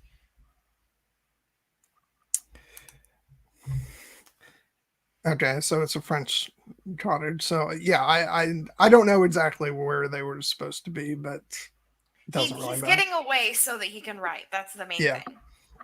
So Um but yeah, I do want to step back. Like he's randomly like well, they do tie it in the end together because he again is greeted at the airport at the end by uh Juliet, Peter, and Mark. But like he's just randomly at the wedding in the beginning of the film. And it just goes back to what you were saying about again, like everybody's connected, everybody knows each other. it's the smallest London in the world is in Love It's Actually. like there's no real reason for those characters to know each other. They don't really have any substantive interaction throughout the Yeah. movie. It's just a way to like connect a couple more people. But but yeah, I love the stuff with them in the car with each other Yeah. where he's just talking, trying, at first trying to, say something that'll make some kind of sense to her. And then he just starts humming and like, but what's great about that is that even though she doesn't understand what he's saying, but she understands that he's like awkward and nervous. And Yeah. so like the meaning of that gets through regardless of what the language is. So she knows in that moment that, that he likes her. So Yeah. It's kind of it is at first kind of jarring that because they don't speak the same language. So you're like, how can two people fall in love when they can't talk? But they find a way. Love finds a way. yeah, Love exactly. transcends language is what this storyline is about. And yeah, and again, like I was talking before about the fact that they both, learn each other's languages within the span of a week. It's Suspend disbelief again. true love overcomes all. Um, but yeah, the big part of this storyline is, it's mixed in with the big climax of, with Liam Neeson and his son running to the airport, and mixed in with where he goes to I guess to Portugal, right? And and goes to see her family, which it'd be interesting to figure out how he managed to track them down so he knows Yeah, and this which house to go to. one thing that didn't age well about this movie is the fat jokes that they have. Like whenever they get there and there's the other daughter that's there who is larger, and then he's like, "Oh, he's here to marry you." Like we're supposed to laugh, but I just didn't find myself laughing because I was like, "This is a little fat phobic," so I wasn't really like super into that joke. Yeah, the reason why I still, you know, find it a little not funny but fun is the interaction between like father and daughter. Like he's obviously like the banter between sort of he's clearly taking the piss out of his daughter, and but yeah, it's not great. It is what it is. I mean, then um you have the PM's, love interest who gets called fat, which is like, what? yeah, Don't it's do like that. everybody else calls her fat, which is Yeah. bullshit anyway, but you know uh, just so that he, the love interest, can say no, she's not. No, she's not. It's Yeah. yeah, it's What? yeah, You just throw your hands up at some of these things. yeah, it is. I mean, well, it's very often the thing with like romantic comedies that are sort of contemporary and based in sort of a certain time period is that I think with a lot of these you find that certain jokes just don't age well. It's just sort of a it just is the way it is. But yeah, some of that stuff doesn't quite work. Yeah. But it was sweet though how he goes and he's like, "I want to marry your daughter" in very broken Portuguese, as we can tell by the subtitles. And the whole town kind of rushes with them. I One thing I do love about that scene is the way that the idea, and it's kind of mixed in with the idea of like, things being lost in translation, but also, whenever like you tell something to somebody and then that person says it to somebody else, like tales get more and more ridiculous. And so, as they're getting closer and closer to the restaurant, one of the kids is like, apparently he's going to kill Aurelia. And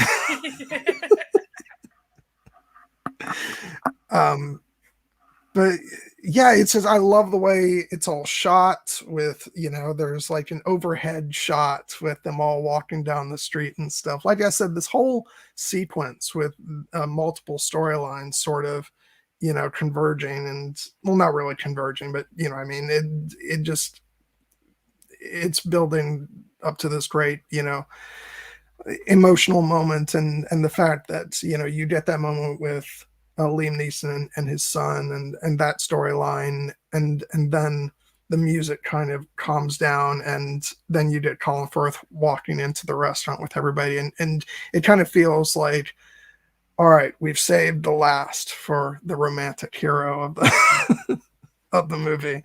Yeah.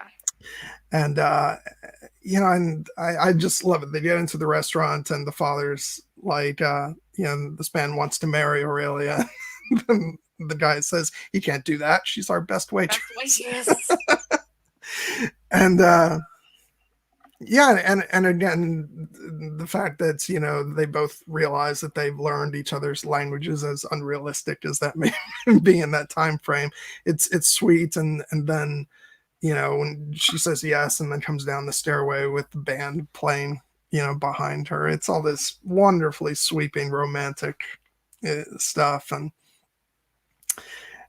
yeah, I'll admit it, by this point in the movie I'm usually reduced to a puddle of tears. So but it's a sweet relationship, I mean, in the end. And there's that one scene where of course he's sitting outside and his pages blow away, and so she gets into the freezing water to get it. She's like, this better be worth something, you better not be like a bad writer.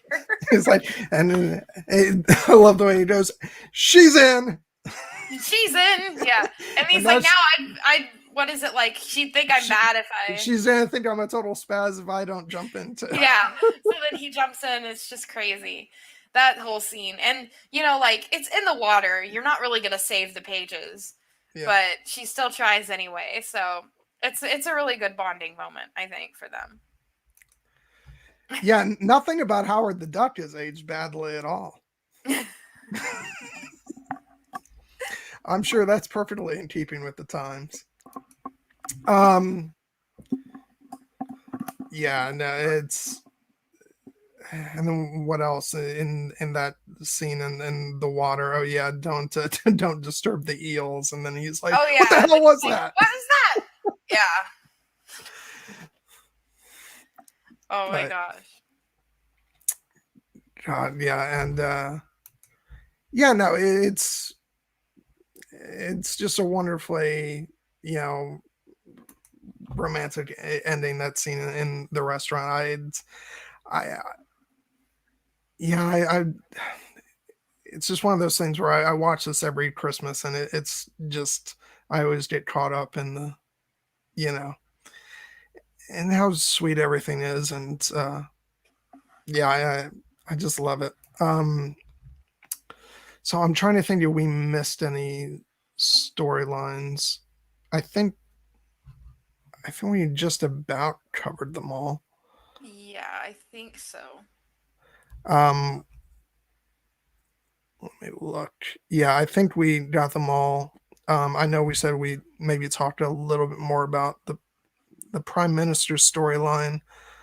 Although I'm trying to think of stuff we didn't touch on with him. Can we talk about the kids' play, the nativity scene? Yeah.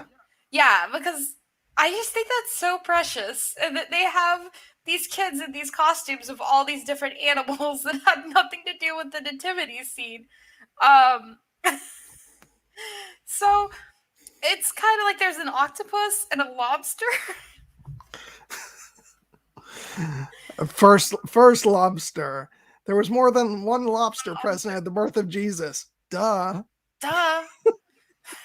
Like, it's so it's so silly, and it also is. It's kind of sweet because I think what it seems like what happened was I could totally see this happening where you have the kids all together, and then you're like, okay, we're gonna do the nativity scene, and then some kid goes, I want to be a lobster. Like, okay, Kevin, you can be a lobster. And so I was like, I want to be an octopus. All right, Mary, you can be an octopus, and then it just like spiraled into this crazy like nativity scene that they concocted.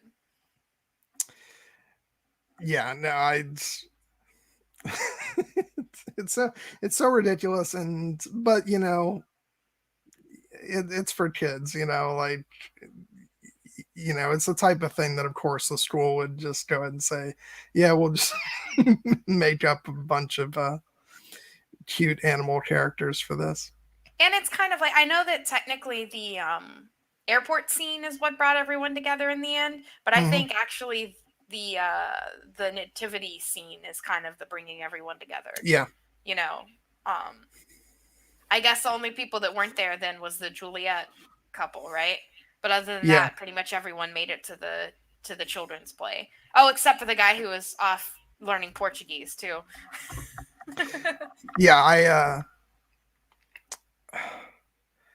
I again talking about the music before. I think the music really takes off once they depart for the airport, but actually it starts up in the scene where everybody is going in to see the play.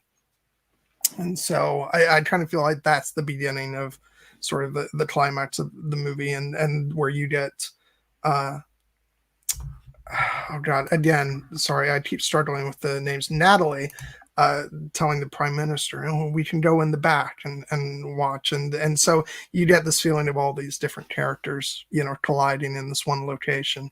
And yeah, I just love the fact that again, total like inappropriate like workplace romances and stuff, but the fact that his sister is like, watch that he keeps his hands off you. 20 years ago you'd have been just his type. And then of course they get revealed by the curtains coming up while while they're Yeah. kissing. It's like, yeah. This entire movie is built on really inappropriate workplace romances. Yeah, like I said, a lot of this hasn't aged very well. But I'm not gonna lie, I still love the movie, and Well, you know especially it, like I said at the top, if you don't take this movie too seriously, it really is a fun ride. yeah. But if you take it too seriously, then you're just not going to have a good time watching it.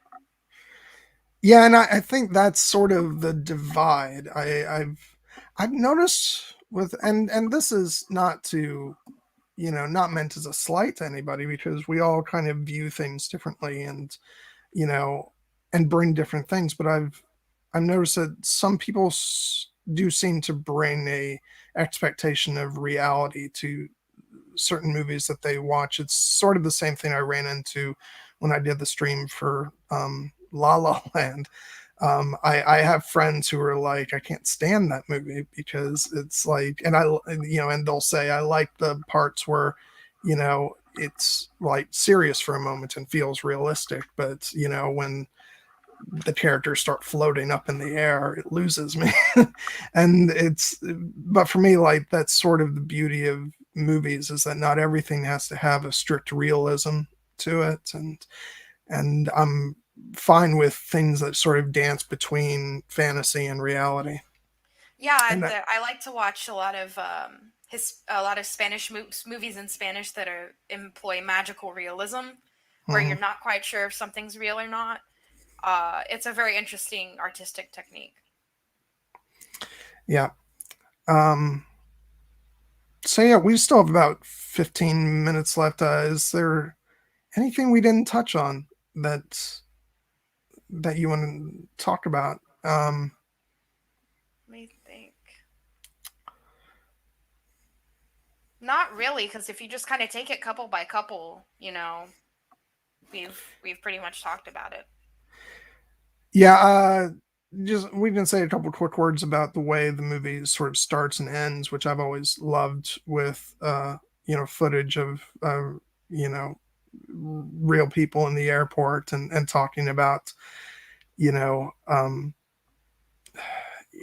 Hugh Grant says something in the beginning along the lines of, people think that the world is, is becoming a place purely of hatred and greed, but that, from his experience, love is everywhere. And then we see all these images of, you know, people just, at airports, like hugging and showing affection and stuff like that.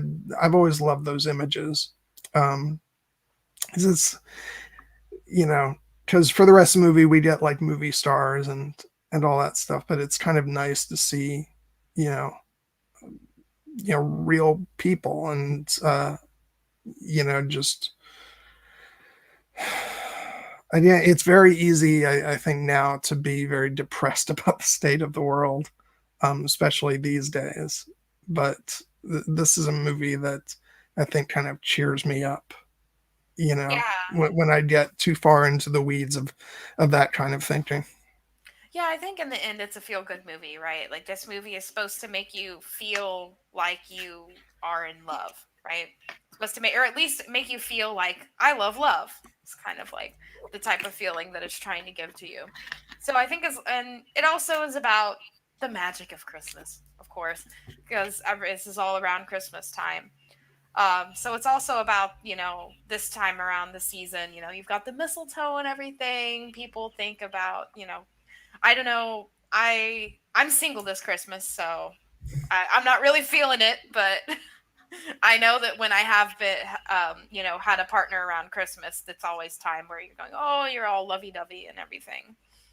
So Christmas and love go together.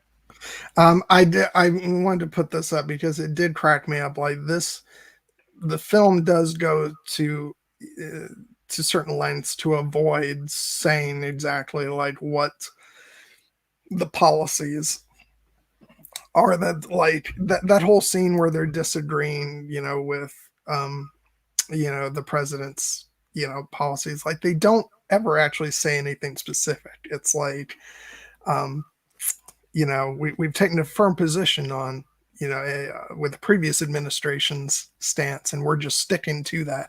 It's like they really go the extra mile to avoid saying what's, you know to point in one direction or the other Yeah. politically. But I found that funny. um Which, I feel like would sway the way I felt about. Maybe it's good that I don't know if he's like a conservative or a liberal, because it would definitely sway the way I feel about their relationship. Like, if he was a super conservative asshole, I'd be like, don't get with him, Natalie. yeah, exactly. um yeah, we did talk about that. He's awful, like but it's funny watching this. I was like, and he is awful, like, and the president is just terrible. But I feel like they kind of underestimated how terrible a US president could be. And Yeah, this was supposed to be I'll, bad, and it's like nothing now. That would have been appalling oh my gosh, in 2003, and now it's like, yep, par for the not course. after what we've experienced. Yeah. um so yeah, aside from that, I think, yeah, I think we covered anything. I'll just, to wind this back around to, since, this is a Knights of Kira stream, I'll just say, like, like I said before, I saw this pretty quickly after I first saw Pride and Prejudice. So, like, I was like, more Kira content, and and then I watched this, and of course she was breathtakingly beautiful. And but then I was, taken aback by the rest of the movie, and how many great characters and stories there were. And Yeah, they um, really they stuff a lot of stories into one, because you don't just have the main couples, then you also have these like side couple things too. yeah,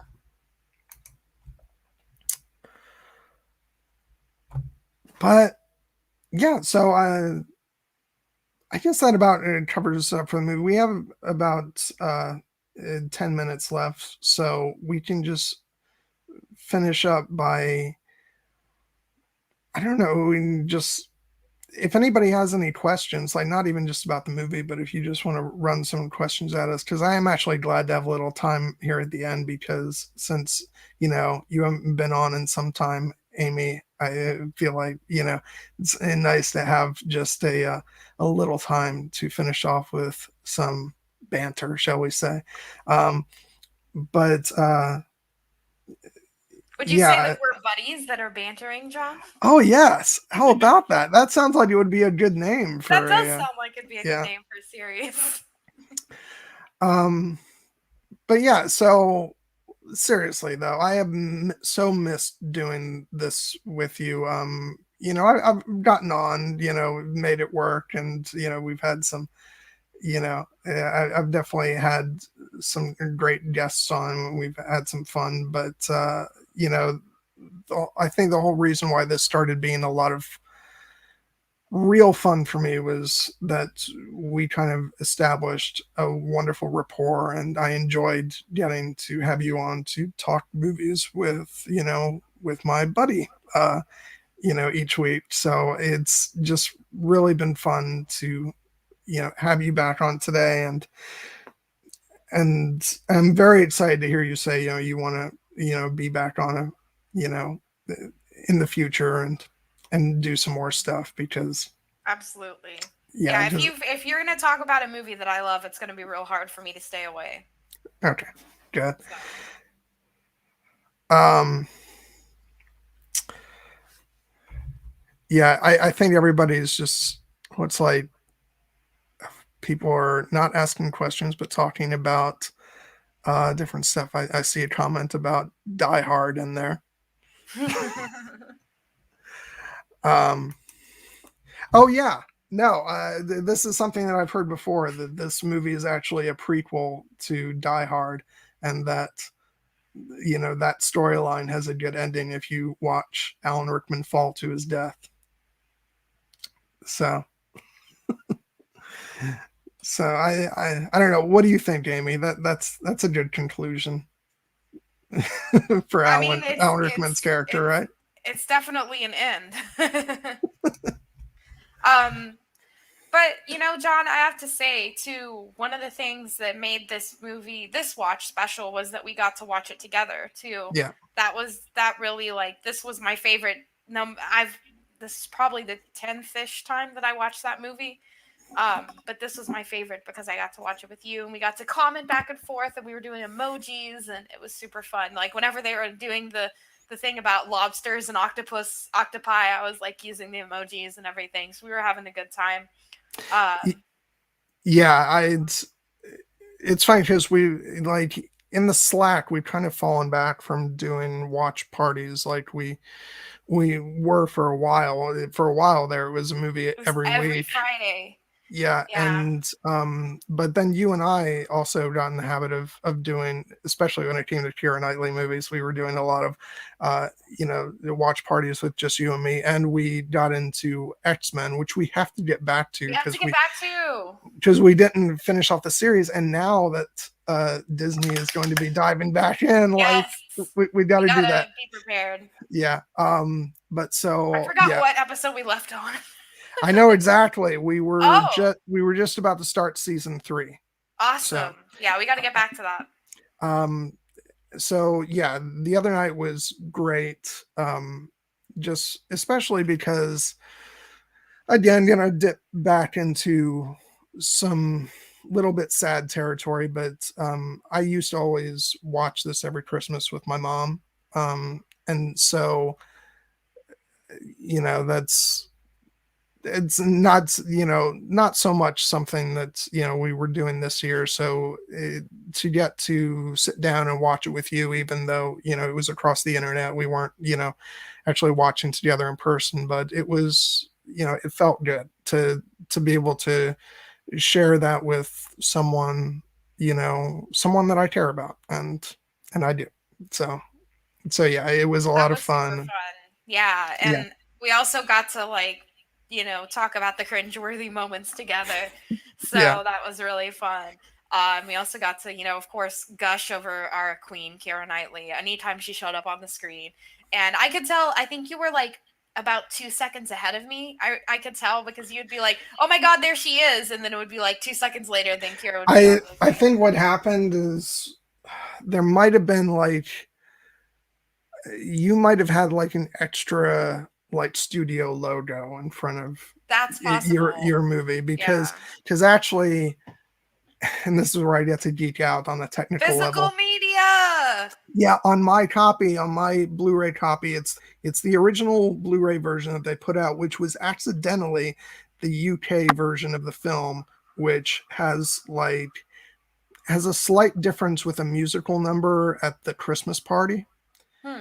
Um, and perhaps, I don't know for sure, but perhaps there's a difference in the studio logos in the opening of the film. And if that's the case, that would explain the Yeah. uh, the time difference. But yeah, because I did wonder about that because a couple times you were a little slow to respond to a certain part in the movie, but I was like, maybe she's just eating or something and then just not responding immediately. Yeah. But yeah. Oh, Sydney, hi. Thanks for popping by. I think this makes for the first stream you commented on that you weren't on actually participating in. So thanks for stopping by.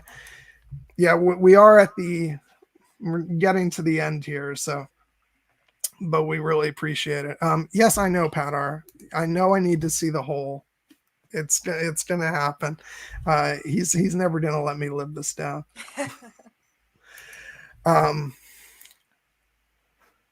Although, calling it her breakout role, like I've seen the Phantom Menace, which was like her big thing where she was, doubling for Natalie Portman. So I feel like I've seen an early performance of hers. Um, but yeah, no, that's fine. Merry Christmas, Sydney. Glad you could pop in. Uh, I have a Christmas song in my head, so sorry if I'm like rocking back and forth, but I have this song in my head. It's like can't get it out. It's okay. It's fine. It's okay to have Christmas songs in your head. Like it's December 23rd. What I hate is when it's like July and I randomly get a Christmas song in my head. oh, Sydney, like, have we not had this conversation? I adore the Phantom Menace. This is not a popular opinion that I hold. Um, yeah, you and I are right on the same page with that. So Yeah, we're good.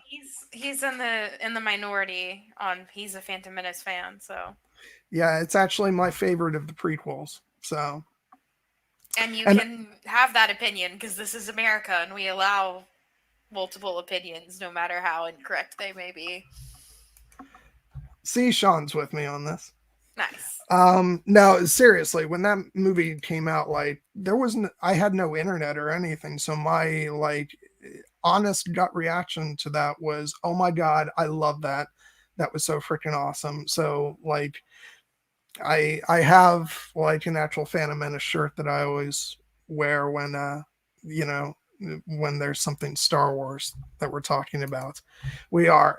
It was funny. Side note, like before Sydney came on for her first stream, we had a conversation about like all manner of geeky things, and we were like, "Dear God, how have we not known each other?" Because it's very much like with you and me, Amy, with regards to Kira and X-Men and stuff like that, where we were like, oh my god, On the same where page. where have you Yeah. been?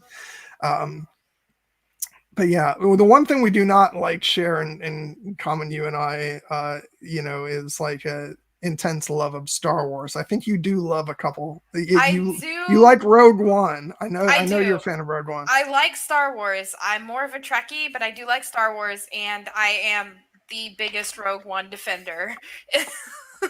I will. I really, really love that movie. Yeah, But yeah, and we're gonna I could get talk to that any day.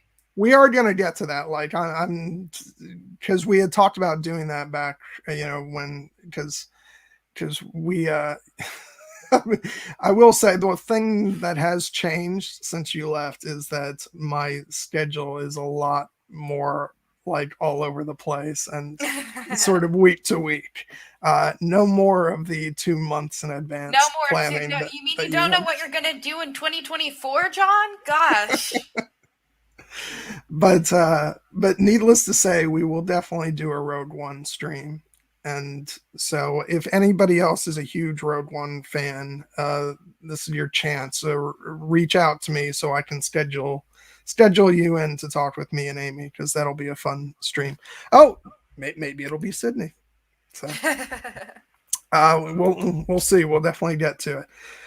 Okay, so we've hit the 2 hour mark. I'll just start winding things down by saying I don't have anything immediately scheduled coming up because I think I'm going to take a break because January is going to be busy, and we're coming up on New Year, so I think it's a good time to just hit pause. And the thing that I did discover the last time that I before I came back and to do it weekly, on here is that I need to take breaks because otherwise I'll do too much and then Burnout. I'll lose all my energy and burn out. Yeah. Yeah. So I think it's a good time to take a couple weeks off with HereBeCon coming up and everything. So, but I'll see you guys all this Sunday on Here Be Dragons, where we will be covering the first half of season 6 of The Expanse.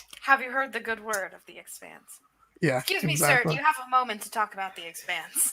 Speaking of which, go do it, Amy. Oh yes, the Poppy War. Like I said, R.F. Kuang. It is an epic fantasy series. I am going to be talking about it on my channel come the new year. So please check that out. Otherwise, I'm going to continue with my A Song of Ice and Fire, Avatar: Last Airbender, his Dark Materials. I do a lot of geeky stuff on my podcast, including, John, I love Degrassi. So I'm also going to talk a little bit more about I'm Degrassi. sorry, what? I've Degrassi! never heard this. Degrassi is a Canadian teenage drama from the early to mid 2000s, and I've only done one episode on it, but I had a guest on who was amazing, and I might want to have her on again if she'll come on. So yeah, and it's gonna be a new year for Amy Blackfire. I'm going to take it slow because I had burnout really bad. I put out like 50 episodes of content in 1 year, and it was just too much for me. So I'm going to go to maybe like doing one thing a month and calling it good because I have a life and I need to focus on, taking care of myself. But a little tease for you guys.